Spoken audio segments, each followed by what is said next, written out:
Orang Madura tidak bisa dibeli, betul? Siap? Nyalakan HP-nya. Pulsanya cukup? Kuota aman? Memori aman? Baterai aman? Kalau nggak aman pinjem tetangganya. Ya, siap? Yuk mulai rekam sekarang. Mulai. Hari ini hari Rabu 31 Januari. Hari ini kita berkumpul bersama di Pamekasan.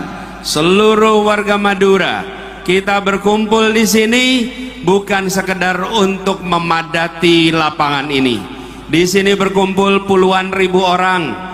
Kita berkumpul karena kita menginginkan Indonesia yang berubah, Indonesia yang menjadi negara yang adil dan makmur untuk semua. Kita menginginkan agar